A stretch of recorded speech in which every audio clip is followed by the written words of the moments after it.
Sejam bem-vindos a mais um vídeo. Hoje vou comentar sobre as águas existentes no firmamento.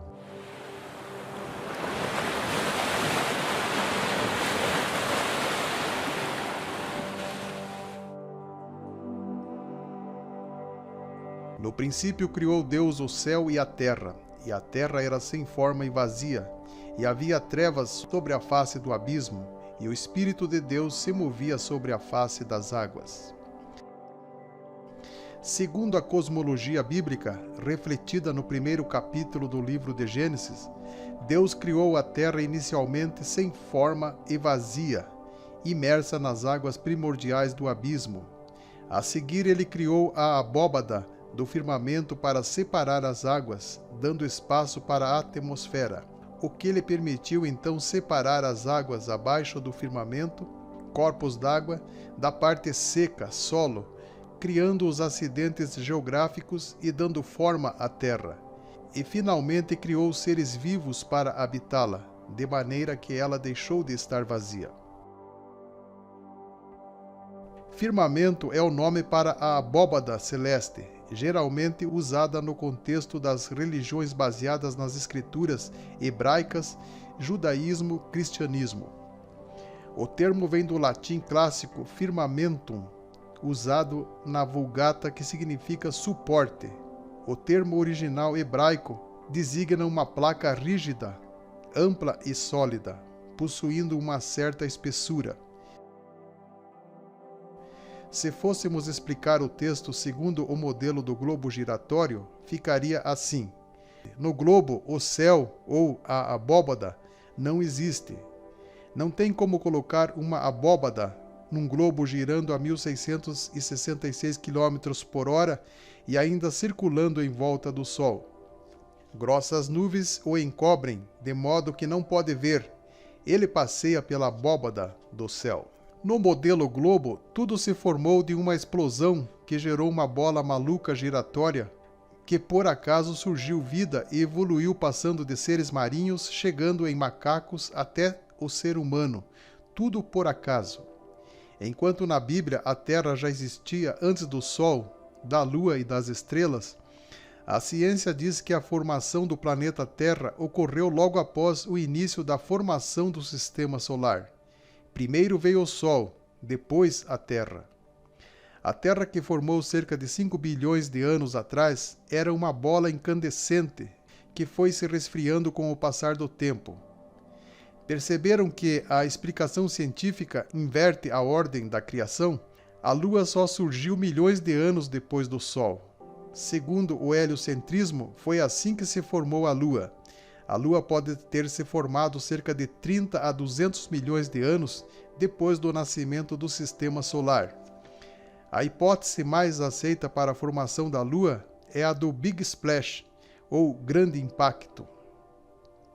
De acordo com ela, logo após a formação do Sistema Solar, um planeta do tamanho de Marte, chamado Theia, se chocou de lado com a Terra, jogando ao espaço bilhões de toneladas de rochas e outros materiais que se glutinaram e deram origem ao satélite.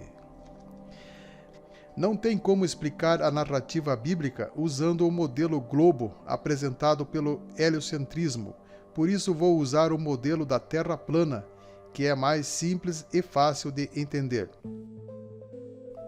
E disse Deus: haja uma expansão no meio das águas, e haja separação entre águas e águas.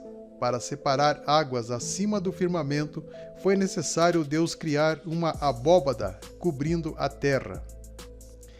E fez Deus a expansão, e fez separação entre as águas que estavam debaixo da expansão e as águas que estavam sobre a expansão. E chamou Deus a expansão céus, e foi a tarde e a manhã o dia segundo. E disse Deus: ajunte-se as águas debaixo dos céus, num lugar, e apareça a porção seca. E chamou Deus a porção seca terra, e ao ajuntamento das águas chamou mares. E viu Deus que era bom. Eles voluntariamente ignoram isso, que pela palavra de Deus já desde a antiguidade existiram os céus e a terra, que foi tirado da água e no meio da água subsiste, pelas quais coisas pereceu o mundo de então, coberto com as águas do dilúvio. A terra foi tirada da água e no meio da água subsiste. No princípio só havia águas. A Bíblia não cita Deus criando as águas. Elas já existiam antes de tudo. A terra está no meio da água, águas em cima do domo e águas embaixo. Sei que muitos não acreditam na existência de águas no céu. Eu ouvi alguns cristãos dizerem que as águas no firmamento são as nuvens. Mas será mesmo? As águas estão acima da expansão. E onde fica a expansão? E chamou Deus a expansão céus. A expansão é o céu. Águas no universo. Que há muita água no firmamento, isso a ciência comprova. O maior e mais distante reservatório de água do universo tem o equivalente a 144 trilhões de vezes a quantidade de água de todos os oceanos que existem na Terra. Embora a NASA esconde de nós muitas coisas, eu fiquei surpreso quando vi no site da NASA isso aqui. Mundos oceânicos, água no sistema solar e além. Vejam quanta água no espaço. Eles sabem que existem águas no firmamento.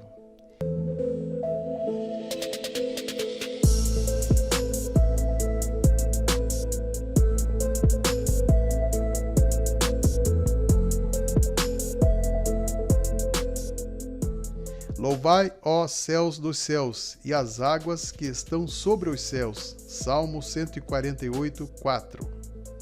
Existe mais água que terra.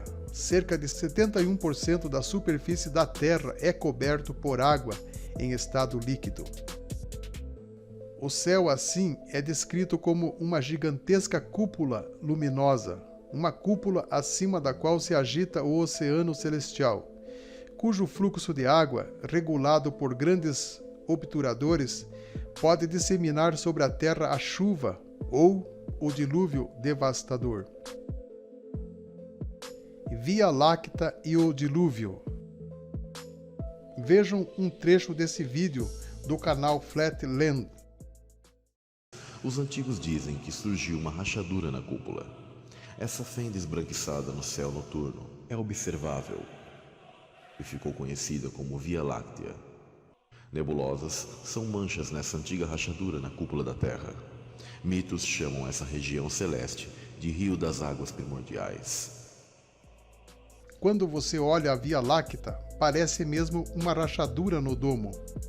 Agora prepare-se para o que vou te dizer. Será que essa rachadura não tem a ver com o dilúvio? Quando as janelas do céu se abriram e derramaram águas sobre a terra? No dilúvio abriram-se as janelas do céu, no ano 600 da vida de Noé. No mês segundo, aos 17 dias do mês, naquele mesmo dia se romperam todas as fontes do grande abismo, e as janelas dos céus se abriram. No globo você não vê confins da terra e nem limites dos oceanos. O que significa confins? Vamos ver no dicionário. Confins é o substantivo masculino plural que significa o limite ou extremidade de uma localização física, como um país ou cidade. Os confins de um local também podem remeter para a fronteira, o lugar onde termina um local e começa outro. Em sentido figurado, a palavra confins pode indicar um lugar muito distante. A Terra plana é cercada por uma camada intensa de gelo. Assista ao vídeo anterior que postei sobre a Antártida. Os confins da Terra só podem ser na Antártida. Foi lá onde exploradores registraram que há uma grande barreira, como uma espécie de iceberg intransponível. Depois de 27 anos de expedição, a Antártida foi fechada para exploração independentes em 1959. Não pense você que qualquer um pode viajar para a Antártida sem autorização. É muito difícil. A Antártida não é livre para você se aproximar e explorar o local. Ou estendestes com ele o firmamento que é sólido como espelho fundido? Os cientistas não falam sobre a abóbada, o domo sólido, mas dizem que existe o cinturão de Van Allen. Batizado de cinturão de Van Allen, o que se sabe sobre esse sistema é que ele se encontra a milhares de quilômetros da superfície do planeta e que é nele que ocorrem as auroras austrais e boreais. O cinturão de Van Allen é causado por concentrações de partículas no campo magnético terrestre e foi descoberto em 1958 por James Van Allen. Essa região ao redor do planeta pode interferir nas redes elétricas da Terra, nos satélites de navegação, comunicação de equipamentos em órbitas e até na saúde dos astronautas. Os astrônomos acreditam que naves espaciais podem ser prejudicadas se expostas à radiação dessa área e até exercer influência sobre a saúde de astronautas. Inclusive, esse é um dos motivos que levam muitos a acreditarem que o homem não foi capaz de chegar até a Lua no século passado.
Bom, por hoje é só.